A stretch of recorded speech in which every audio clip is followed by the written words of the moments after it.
Hey, what's up, guys? So I'm doing a reach me request answer. If you want to reach me and possibly have me do a video, you can do that by going to reach.me and the link. Usually these are real estate type of questions. Anyway, we've got this question. Hey, John, your channel has helped me so much in my life. Thank you for the awesome advice. I look to you as a guide for literally every aspect of my life. Cool. You recently got me interested in real estate investing. I took your real estate course, and one of the things you talked about was how essential it is to pick the right property manager. I've also heard you talk about the properties you have around the country.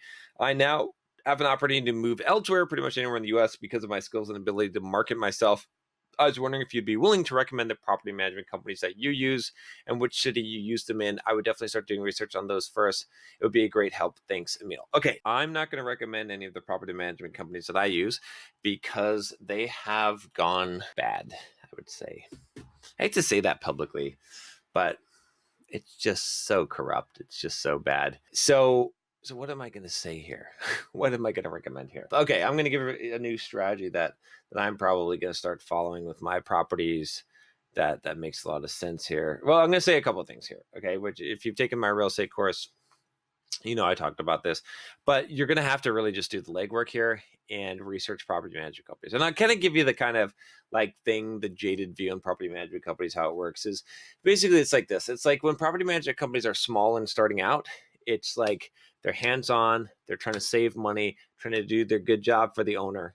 But as they start to get more and more properties, they start to get to this point where they realize that maintenance is where they make their money. So they start having maintenance crews and they start making more money from the maintenance than they do from the property management.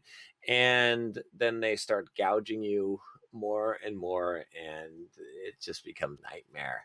And as they grow, so find small property management companies that and ask them. Like you're gonna just have to make a list, interview a whole bunch of them, ask them about maintenance, ask them about like move outs and repair costs and all this, and ask them for references for owners and call up those owners and ask to see like expenses and whatnot. Like you're just gonna have to check that shit out. That's the only thing I can say. Like it's unfortunate. It's a pain in the ass. It's sad that it's come down to this, but it's just how it is. Like, I've struggled with property managers for a long time, and it's just it's unfortunate. It's unfortunate.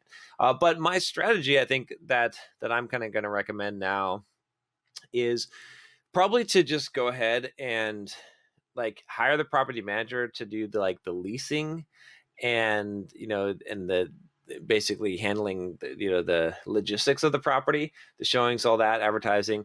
And then you, like, when they have repairs that are over, let's say, $200, you just have contractors and you have handymen and stuff lined up. Like if I were starting out today doing real estate investment, that's what I would do. Is I would get like people that I knew, that I trusted, to like, and have a list of them, and I would tell the property management company, look, when you have a problem, a maintenance issue, just call me and I'll get it taken care of, essentially, or send me an email, right? Or maybe I have this handyman guy. Like I'd probably set it up this way: is I'd probably have this handyman guy that I trusted, that that I vetted, and say, look, you can just call him and he will find the right person and figure out. And I'd work something out with him so he could handle that. That I think that makes the most sense at this point. I wish I could recommend you the ones that I use, but I just can't recommend them. Not with the good, like, unfortunately, like they were really good. I vetted them out and they've become really, really bad. And it's unfortunate. I hate that this is the case. But I'm going to be honest with you guys on this channel because I'm not going to bullshit you. I've been like doing a lot of repairs where I've been having my own contractor come out just simply because I don't want to be gouged anymore. Sorry, Emil. I wish I could give you some better advice, but maybe this is the best advice, is just to realize that, like, no matter how good you are, like, this is the problem that you will struggle with and face. This is the hardest thing about real estate investment right now, I would say, is getting gouged by property management companies because they know how to make money off of you, which is unfortunate. So yeah, so vet them out really well, check it out.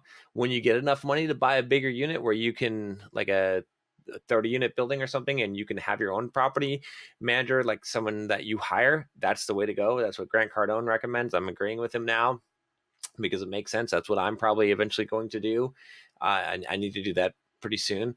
But for the meantime, you can, or you can start No, I wouldn't say manage it yourself. Like, I would say manage the maintenance part of it yourself, especially if it's just like one unit or something, and that's probably worth doing at this point. But vet them out really well, and yeah, I wish I could give you a good recommendation, but my best recommendation is really just do your homework. You know, spend the time, vet them out. All right, that's all I got for you. And if you haven't already, click that subscribe button below. Click also here. I have a playlist of real estate videos on this channel. Talk to you later.